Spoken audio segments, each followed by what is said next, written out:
नमस्कार दोस्तों, अभी अभी बहुत बड़ी खबर निकलकर सामने आई है। राजस्थान मामले पर कांग्रेस को बड़ी जीत मिली है। जानेंगे इस खबर के बारे में विस्तार से। वहीं दूसरी तरफ आपको बता दें, भारतीय जनता पार्टी को बड़ा झटका लगा है। भारतीय जनता पार्टी के एक नेता के खिलाफ केस दर्ज किया गया है। वहीं दूसरी तरफ आपको बता दें, राजस्थान मामले में नया मोड़ सामने आया है। इसी मामले को लेकर सुप्रीम कोर्ट और हाई कोर्ट से बड़ी खबर निकलकर सामने आई है। वहीं दूसरी तरफ आपको बता दें, एक के बाद अब एक भारतीय जनता पार्टी के नेताओं के ऊपर कोरोना का कहर टूट रहा है। कई भारतीय जनता पार्टी के दिग्गज नेता कोरोना पॉजिटिव पाए गए हैं। दोस्तों, क्या है पूरी खबर विस्तार से जानेंगे, लेकिन इससे पहले अगर आपको भी लगता है कि क्या कांग्रेस से बागी हुए सचिन पायलट को पार्टी में वापिस आ जाना चाहिए और राजस्थान की कांग्रेस सरकार को पूरे 5 साल चलने देना चाहिए, कमेंट कर अपनी राय जरूर बताएं और इस वीडियो को ज्यादा से ज्यादा लाइक और शेयर करें। दरअसल आपको बताएं कि राजस्थान के सियासत में जो नाटक चल रहा है, अब उसमें कांग्रेस को बड़ी जीत मिली है। आपको बताएं कि राजस्थान की लड़ाई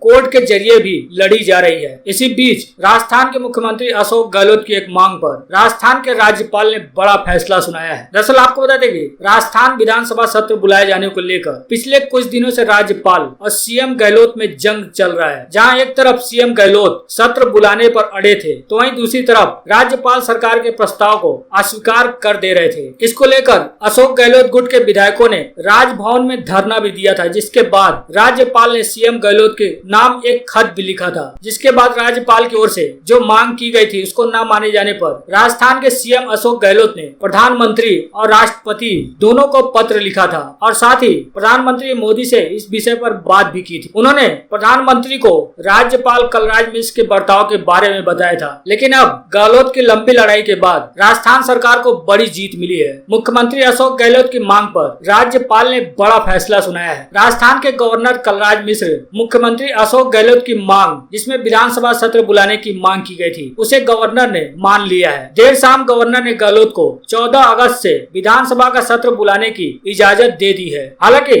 राजभवन से जारी एक विज्ञप्ति में कहा गया कि राज्यपाल कलराज मिश्र ने राजस्थान विधानसभा के सत्र के दौरान कोरोना से बचाव के लिए आवश्यक प्रबंधन किए जाने चाहिए।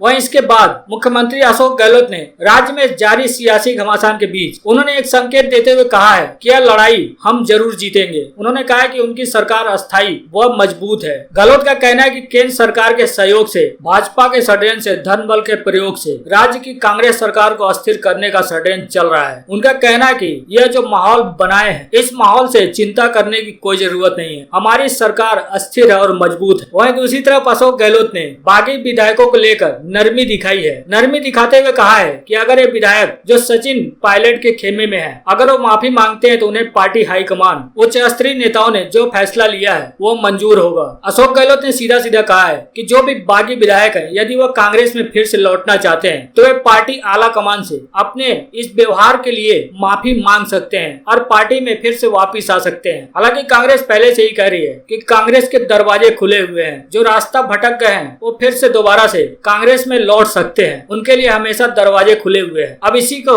लेकर अशोक गहलोत ने बड़ा संकेत दे दिया है। बढ़ते हैं अगली बड़ी खबर की तरफ। आपको बता दें कि भारतीय जनता पार्टी को बड़ा झटका लगा है। भारतीय जनता पार्टी नेता पर खुद अपने भतीजी के अपहरण कर हत्या करने का आरोप लगा है, जिसको लेकर उन पर मुकदमा दर्ज कराया गया है। दरअसल आपको बता दें कि उत्तर प्रदेश के बुलंदशहर के भारतीय जनता पार्टी पिछड़ा वर्ग के जिला अध्यक्ष महेश चंद्र लोधी पर करोड़ों की संपत्ति के विवाद में अपने भतीजी के अपहरण करवाकर हत्या कराने का आरोप लगा है। दरअसल बता दें कि सोमवार को महेश चंद लोधी का भतीजा रहस्यमय तरीके से कार सहित लापता हो गया था, जिसके बाद बुधवार को बालीपुरा के एक नहर से उसका शव बरामद किया गया था। मृतक की पत्नी ने भारतीय जनता पार्टी नेता महेश सहित 6 लोगों पर संपत्ति के लिए पति का अपहरण कर हत्या का मामला दर्ज कराया है। पुलिस के मुताबिक आरोपी फरार चल रहे हैं और उनकी तलाश में पुलिस जुटी हुई है। वहाँ के एसपी संतोष कुमार सिंह ने बताया कि मृतक की पत्नी का आरोप है कि उसके चाचा सहित 6 लोग प्रॉपर्टी विवाद के फैसले के लिए ले गए थे और उसके बाद उसकी हत्या कर दी। पीड़िता की रिपोर्ट कराने के आधार पर 6 लोगों के खिलाफ मुकदमा दर्ज कर लिया गया है और गंभीरता से जांच कर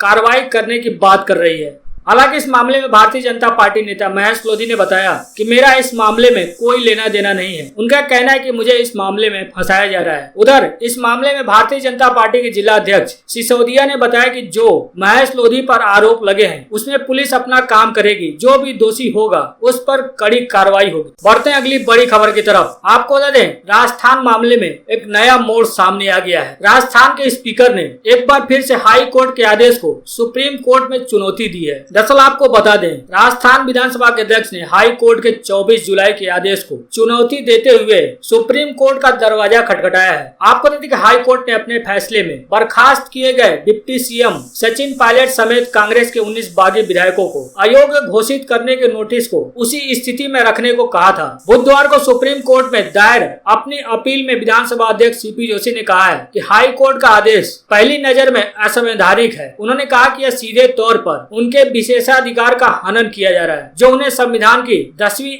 अनुसूची से मिला है। उन्होंने याचिका में दावा किया है कि हाई कोर्ट का आदेश विधानसभा की कार्रवाई में सीधा हस्तक्षेप है। उनका कहना है कि संविधान के अनुच्छेद 212 के तहत यह प्रतिबंधित है। याचिका में यह भी कहा गया है कि यह आदेश गैर वाजिब और निराधार है। उस मामले में यथास्थिति कायम रखने के आदेश पारित करने की कोई वजह भी नहीं बताई गई। दरअसल आपको बता दें कि राजस्थान कांग्रेस पार्टी विधायकों की 2 बैठकों में व्हिप जारी होने के बावजूद इन बागी विधायकों के शामिल नहीं होने पर शिकायत किए जाने के बाद विधानसभा अध्यक्ष ने 14 जुलाई को इन विधायकों को नोटिस जारी किया था। इसी नोटिस को हाई कोर्ट में चैलेंज किया गया था, जिसके बाद हाई कोर्ट ने यथास्थिति बरकरार रखने के लिए बोला था। अब इसी मामले को लेकर एक बार फिर राजस्थान के स्पीकर ने हाई कोर्ट के आदेश को सुप्रीम कोर्ट में चुनौती दी है। बढ़ते हैं अगली बड़ी खबर की तरफ। आपको बता दें, भारतीय जनता पार्टी के विधायक ने अपने ही सरकार के खिलाफ आधी रात को लगभग 6 घंटे प्रशासन के खिलाफ धरना प्रदर्शन किया है। दरअसल आपको बता दें कि अपराधियों के सामने सरेंडर कर चुकी उत्तर प्रदेश पुलिस गरीब, कमजोर तथा असहाय लोगों पर लगातार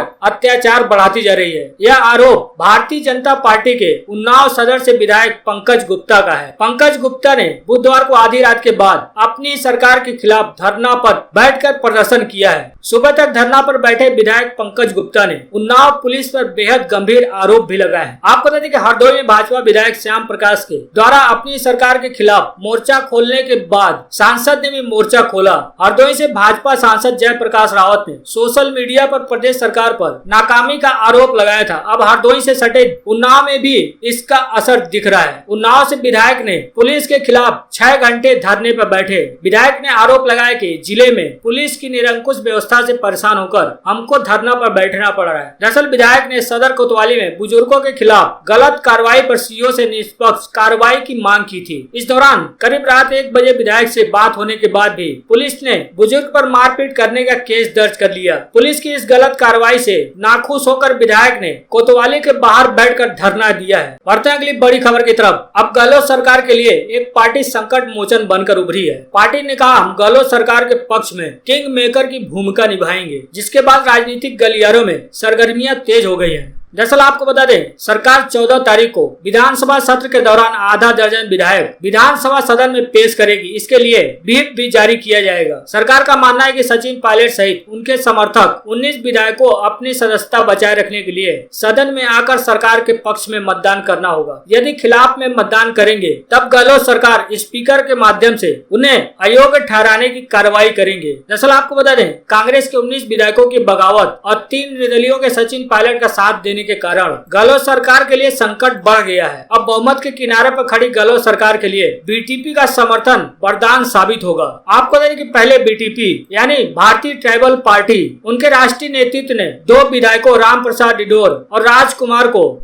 यथास्थिति रहने की हिदायत दी थी, लेकिन सीएम गहलोत व कांग्रेस के राष्ट्रीय कोषाध्यक्ष अहमद पटेल के प्रयासों के बाद बीटीपी ने यू टर्न ले लिया है। अब बीटीपी ने खुलकर अशोक गहलोत की सरकार का समर्थन कर दिया है, जिसके बाद एक बार फिर गहलोत सरकार के विधायकों की संख्या में इजाफा हुआ है। बढ़ते हैं अगली बड़ी खबर की तरफ। आपको बता दें कि मध्य प्रदेश में नेताओं पर कोरोना का कहर टूट पड़ा है। अब शिवराज के बाद भारतीय जनता पार्टी के प्रदेश अध्यक्ष पॉजिटिव निकले हैं। दरअसल आपको बता दें कि मध्य प्रदेश के नेताओं पर कोरोना वायरस का कहर बनकर टूट रहा है। अभी तक सूबे की जनता कोरोना से संक्रमित हो रही थी, लेकिन अब मुख्यमंत्री से लेकर उनके कैबिनेट मंत्रियों तक कोरोना वायरस की चपेट में आ गए हैं। इसको लेकर सियासत भी शुरू हो गई है और सवाल भी उठाए जा रहे हैं। सवाल ये उठाए जा रहे हैं कि क्या नेता खुद नियमों का पालन नहीं कर रहे हैं? आखिर मध्य प्रदेश के नेता कोरोना वायरस की चपेट में कैसे आ रहे हैं? आपको बताएं कि मध्य प्रदेश के मुख्यमंत्री शिवराज सिंह चौहान के बाद अब भारतीय जनता पार्टी के प्रदेश अध्यक्ष और सांसद कोरोना वायरस की चपेट में आ गए हैं। उनका कोरोना टेस्ट पॉजिटिव पाया गया है। आपको बताएं कि मध्य प्रदेश में एक एक करके कई भाजपा नेता